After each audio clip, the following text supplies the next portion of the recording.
Hi, everyone. Welcome to Maddox AI and Customer Success Summit.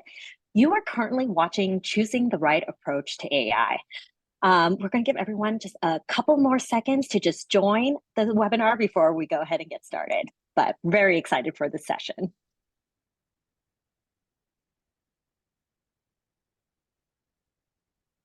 Again, this is the Choosing the Right Approach to AI session. Okay, so I am very pleased to introduce our speaker. And as I introduce her, I'm going to have her answer our icebreaker question, which is, what would you use AI to automate in your life outside of work? So this is Kristen Hayer, founder and CEO of the Success League. Hi, everybody. Oh my goodness, what wouldn't I automate? But I think my most hated task is grocery shopping. And what I wish there was a tool where I could just put my recipes, they would figure out what I had in my cupboard somehow magically, and it would go get all the things I don't have at the grocery store for me. That is what I want. The only thing missing from this is just a robot that actually does the cooking too. Well, I like cooking. I just don't like Oh, shopping. So I don't want to go to the grocery store, but I want all the right ingredients delivered to me. And now some people say, well, couldn't your husband go do that? But he buys the wrong brands of things. So oh. no, he cannot. So That was a great answer. Just a reminder for everyone before we start the session, if you have any questions for Kristen, go ahead and use the Q&A, which you can find in the Zoom control bar. Just click Q&A and drop your question in there. So I'll let Kristen take it away now. okay, well, I'm going to share my screen. And so give me 1 second here and I will get the slides rolling. All right. So today what we're going to cover is the different types of AI that are relevant to CS. And I know there have been a lot of sessions that have covered this in more depth. So I'm not planning to cover this in a lot of depth, just going to kind of set the stage with that slide. I'm going to talk about what AI can do for CS. So kind of paint some pictures for you and give you some ideas of how this can be used. But really what we want to get to is, when should you leverage AI and how should you think about that? I think it's really exciting to have this new technology available to us. There have been a lot of developments and changes, obviously, in the last few years around artificial intelligence. There's so much potential there, and it can be really hard to not just go get the shiny, cool thing, but we really should sort of stop and think about, where do we want to apply AI? And I have a framework that I'll be sharing with you so that you can start to think about how that applies to your customer success programs. That's what we're kind of leading up to. And then I'm going to leave some time at the end to answer questions that you might have on this topic. So, and I'm really excited to be presenting it. So who the heck am I? I am Kristen Hayer. I'm the founder and CEO of the Success League. Our company is a global consulting and training firm, and we are focused on customer success. We've been around since 2015, and in that time, we've had many hundreds of companies go through our consulting practice, and we've had thousands of people attend our training classes on everything from becoming a certified CSM to being a CS leader to thinking about cross-functional leadership and things like that. Um, a little bit about me, outside of now you know that I hate grocery shopping. I have a college kid. Her name is Jamie, and she goes to UC San Diego. I love visiting them there, and they are my summer intern this summer, so it's been really fun. I also love dogs. I have 2 German Shepherds. Our youngest one is 7 months old and has a TikTok account. So if you're into TikTok, you can go check him out. He's at Handsome Rob GSD. We named him after Handsome Rob from the movie The Italian Job. And you can watch him get taken down by his bigger sister, who's a 6-year-old German Shepherd. So they like to fight.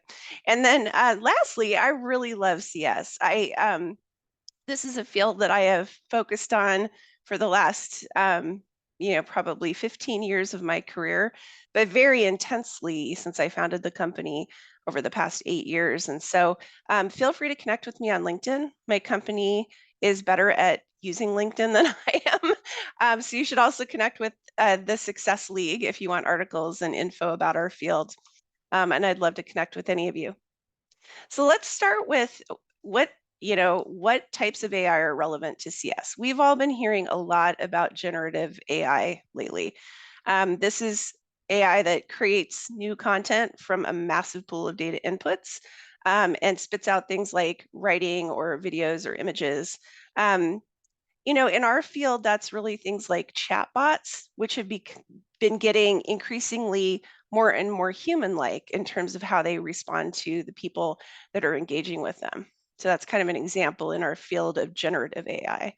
Then we have natural language processing. So this is enabling machines to understand and respond to text or voice data. Amazon uses this to improve their customer experience by analyzing the reviews that they get on their site. Um, so that's an example of how you could use natural language processing in a customer success environment. There are expert systems. These are tools where the AI learns and reciprocates the decision-making abilities of a human. We've been using this in CS for a while with knowledge-based routing and the development of knowledge-based articles. So that's kind of an example of an expert system. And then the other one that I think is really relevant to CS is the fuzzy logic type of system. So these are mathematical models that are not just binary, but they take into account gray areas in human decision making. So an example of a fuzzy logic system in our field would be like an e-commerce company using that tool to route customers through websites in a way that maximizes their spend. So all of these kinds of AI are relevant to CS. I think what you choose is going to depend on what becomes available. As you all know, lots and lots and lots of different artificial intelligence tools are becoming available on the market. And so while right now the bulk of them are focused on generative AI, I think you're going to start to see systems that are focused in some of these other areas as well in the future. So it's good for you to keep an eye on all of those. There's lots of articles online. I'm going to mention a few at the end of the talk today that you can go and do a little more research on these different types of artificial intelligence. So if you want to go crazy and learn more, there's a lot of tools out there for you to be able to do that. But I'm going to leave it at that for now. I think there's sort of two things to consider when you're thinking about AI for CS. One is that we can use this for internal tools. So this is things like, behavior-based health scoring or strategic program adjustments, journey pathing.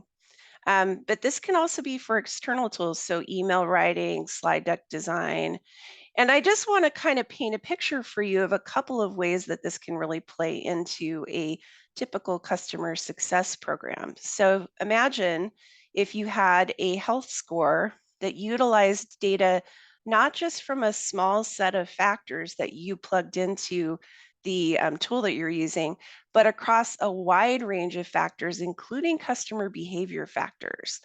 And imagine that that health score then could be communicated to your CSMs in a way that makes it very clear why the customer is healthy or risky instead of just sort of leaving it to chance or kind of basing it on one factor.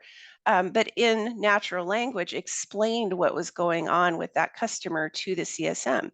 Then instead of your CSMs needing to research what's going on or try to decipher what the score really is and why, they spend their time taking the best actions to help expand or save that customer relationship.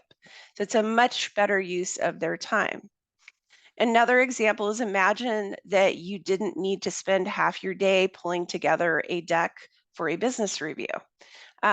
Instead, you have a tool that pulls the deck together for you and includes only the data that's really relevant and most interesting to that particular customer. And imagine how much more strategic then your conversation could be if you didn't need to wade through a bunch of slides that aren't relevant, but instead had slides that were focused on the value that customers could get from making the most of your solution. And then this last example is one I love, and it just came up yesterday. So I wasn't really planning to include this in the presentation, but it was so great. I have to share it with you. I was teaching a class on proving a return on investment to your customers. And as a part of that class, we had a workshop And the homework that I gave to the students was that I wanted them to create a set of goals for a particular customer that they work with. And I wanted them to have a conversation with that customer about the goals and their values and what they wanted to get out of the solution. And then to turn that into a goal plan with the customer. And I have a little table template that I share with people that they can use to do that. Um, we had then 3 people volunteer to share their examples with the rest of the group. And the first 2 people, they did it manually, and their goal plans were good. There were a few things that they could have changed, but overall, really good results. The last guy that presented was just blunt. He's like, I hate filling out tables and charts. And so what I did was I used AI to take the text of the conversation that I had with the client that was strategic and turn it into goals for me.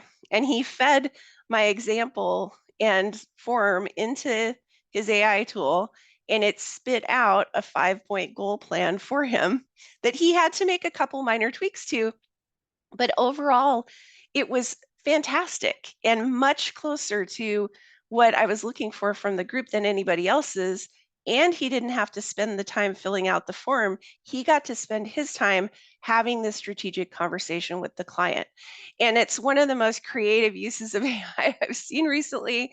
And I thought it was fantastic. So I wanted to make sure I shared that with you today. So those are some things that you could think about as you're thinking about artificial intelligence for customer success. There's some problems with AI, and I know some of the group discussions today have focused on this, but I want to make sure I cover it with all of you who are sitting in on this session.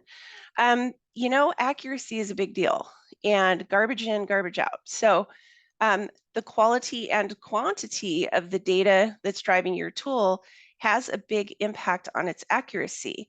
And one of the things I noticed from working with a lot of CS teams is sometimes we struggle with data availability and cleanliness. And so um, I think you need to make sure that you have the data that you need to provide an accurate result before you go down the road of AI. And depending on your project, that may be harder or more easy. The other thing that somebody mentioned, I was having a conversation earlier today with somebody about artificial intelligence, and what they mentioned they do to help companies with this accuracy problem is have them think about building in kind of a traffic cop layer above the core AI, just to keep the AI on the rails so it doesn't kind of go off in a weird direction. Another challenge with AI is bias. And this is around the sources and where the sources are coming from, and are they skewed toward particular groups of people? I think in general, a lot of discussion around artificial intelligence has been around the fact that tech is driven largely by a white male audience. And um, so it's missing a lot of groups of people. In CS, I think this would be less likely to happen around demographic groups, but I think you can think about this in terms of customer groups. So if you're using data and it skews toward one group of your customers, you're going to be missing out on potentially other segments of your customer base, and your data won't be as accurate and as unbiased as you need it to be. And then finally, illegality is a big concern. And I think here, there's just a lot of controversy around, especially copyright infringement and artists' rights. In customer success, I think there's also a concern around confidentiality, especially if you're working with clients who are in regulated industries like government or healthcare. You have to give thought to how you use AI and how you use customer data in a way that doesn't accidentally share confidential information with customers at large. So there's some risk around that. I think the other thing to keep in mind, and this is for just all of us as we think about and build AI tools, especially generative AI tools, artists make a lot less than all of us do in the tech industry. And it's really important for us to support artists. And artists who are not making money on their art can't afford to live, and they're going to have to make the tough choice to not be artists.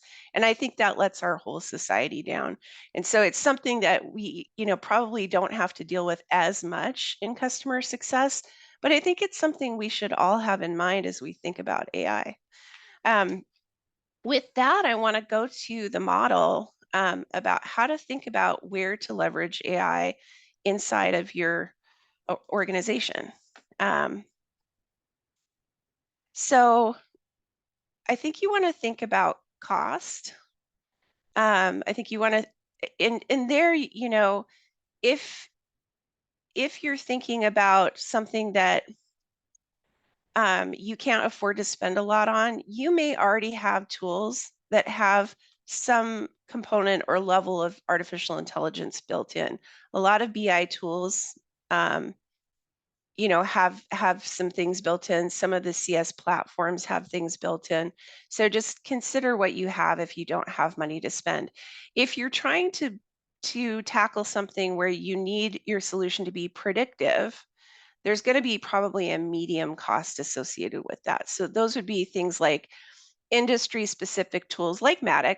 And there's a lot of other tools that are made for sales and CS teams out there.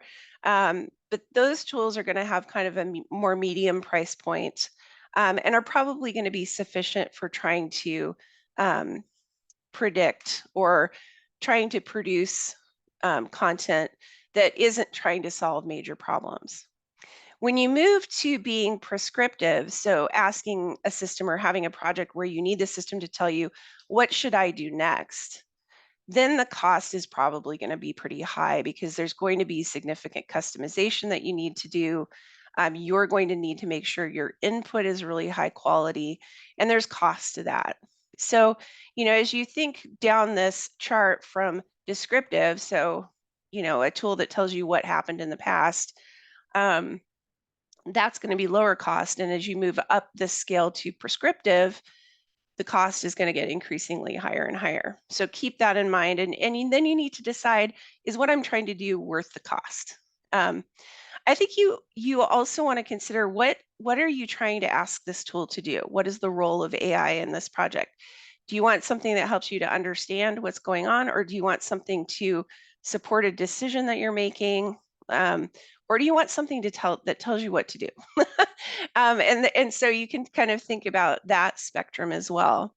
I think it's important to think of the size of the opportunity. So if what you're trying to do is you're trying to solve a one-time problem, maybe run a report and figure out what's going on, that's not necessarily something you need to leverage AI for.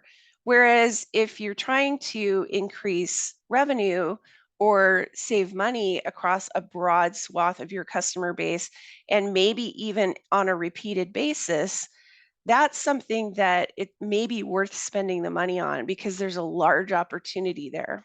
So you really want to think as you're building out your business case, what are you asking this tool to do? What's the size of the opportunity?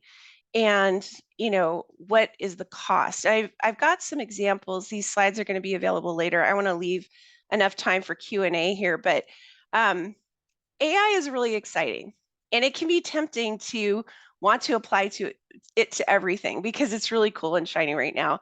And this framework is really to help you think about when to apply it and when it might not make sense. So you want to make sure there's always a compelling business reason for purchasing technology. And rather than buy first, use later, you want to think about the use cases for technology.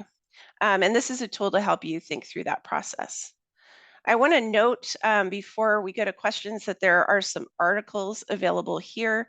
I also found there's a really interesting MIT course if you've got a little bit of budget to spend on training on AI and the implications for business strategy. So it's about $3,600, so it's not a cheap course, but it looks really good. So I'll let you guys play with these resources. And with that, I'll open it up for any questions that you have.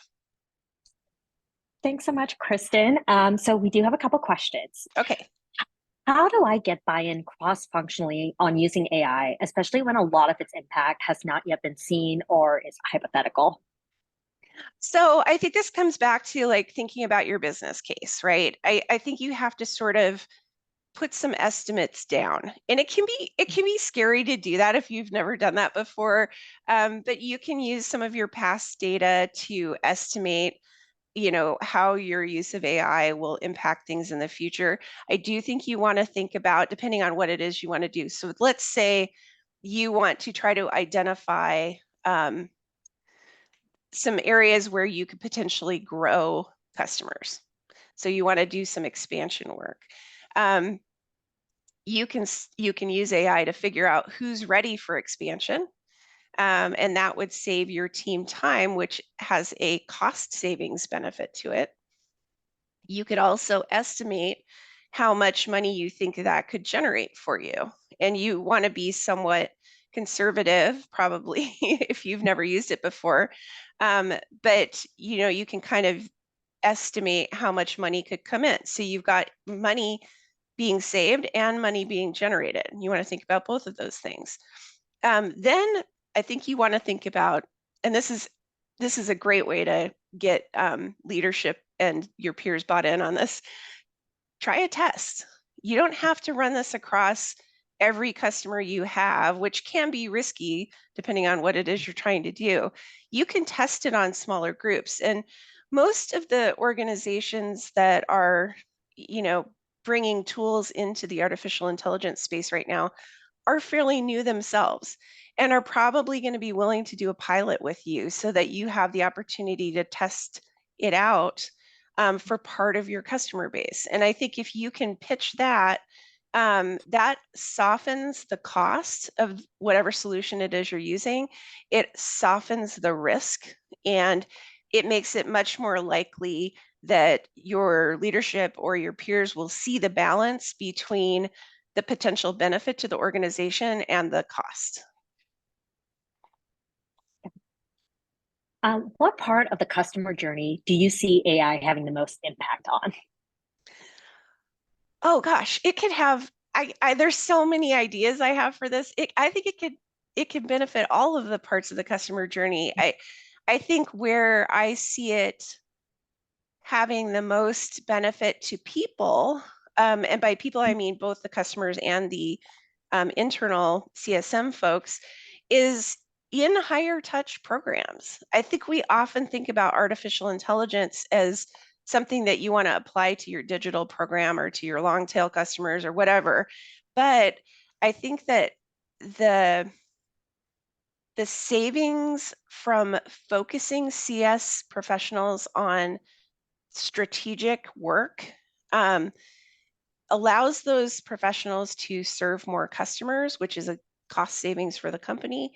It allows those conversations to be more fulfilling and interesting for both the customer and the CSM, which has a qualitative benefit that's huge. I think a lot of programs the CSMs never really get around to having strategic conversations because their whole day is bogged down with trying to fix problems for customers. And if some of those problems were handled by artificial intelligence, then you're applying a CSM to positive things that are going to demonstrate value to customers. And that's the whole point of customer success. So I think it's less about where do you apply it in the customer journey in my mind. It's more about how do the people and the customers um, benefit the most from the tools that are available. And I think if you're creative, you could come up with all kinds of interesting places to apply it across the entire customer journey. So, yeah. The next question has two parts, so I'll start with the Okay. first. Okay. Curious about how to handle security, buy-in, etc., especially for small businesses who have less resources and risk they may be able to take on. For example, how to cut through the noise and find good tools, especially with so many and the ease in which, given these tools, any tool can be made to look legitimate. Okay. So this is what tools like G2 and the other rating tools that are out there on the market and Gartner and Forrester are for. Like there's the Forrester wave, there's the Gartner quadrants. Everybody's ranking the tools that are out there in artificial intelligence. I think that's a really important way to look for something that's going to be the right tool for you. That said, the newer players in any space are not necessarily always going to show up on G2 with thousands of reviews because they haven't been out there long enough to generate them. So just because their reviews are not as plentiful as other companies because it's a new space, I think you want to look at the reviews themselves and see what they say. And that to me, in a space like this that's evolving so rapidly, is much more important than that they have thousands and thousands of them. So yeah. What was the And second then part? second part, you ready for this? Yes. What are Okay, hit your me. thoughts? What are your thoughts on some of the advancements in things like the zero retention and anonymization layers of some models, such as what Salesforce is doing with Einstein? I don't know much about that. I'll admit it. So I'm probably not the best one to give an opinion on that. I think that people are being very clever with solutions all across customer success right now. Um, I do think that the best way to be careful, and I actually was just interviewing somebody for our podcast this morning, and we were talking about AI, and I was bringing up all these, like what about security? What about, how do you make sure your artificial intelligence tool is staying on the rails and that your accuracy is there, and it's not just looking at all of human knowledge because it got fed this huge data lake or ocean or and it's looking at everything and just kind of pulling stuff together, because one of the problems with AI is it can make stuff up and it sounds very true and real. And so I think you do have to be careful about that. And what he suggested, and he's a um, PhD level data science guy, he said you can have a layer that sits above the AI that is sort of like the traffic cop for it, that keeps it in the rails. And I think that that's probably the easiest and best explanation I've heard on how to keep AI in line. So yeah, that's my answer. But Um, yeah, that program specifically, I don't know a whole lot about it, so I can't comment. and then I think we have time for one last Okay. question. All right. What do you see as the biggest risk with AI for CS? Um, I think that we need to make sure that we don't lose the humanity of it, of our interactions with customers. You know, you can't always afford to have, you know, um, a person assigned to every account. That's just the reality that we're all dealing with. But you can still have systems that feel very human, even if they are run by AI. And that's improving and improving and improving. I think chatbots are a great example of this. Over time, that has improved dramatically. But there still should be a person looking at these programs holistically and thinking about what the human experience is like. Because yes, we have accounts, but we also have people who are our customers. And sometimes we start to forget that we work with people, not companies. And so if you're not looking holistically at your programs and thinking about how people engage, I think you run the risk of having a experience for your customers that feels very cold. And with that, we are at the end of our session. As a reminder to everyone, if you missed the beginning or whatnot, we will have the recording of this session available once the hub goes live. Thank you so much, Kristen, for such a wonderful and educational session. And thank you to everyone else for attending. Thank you so Bye, much. I everyone. appreciate it.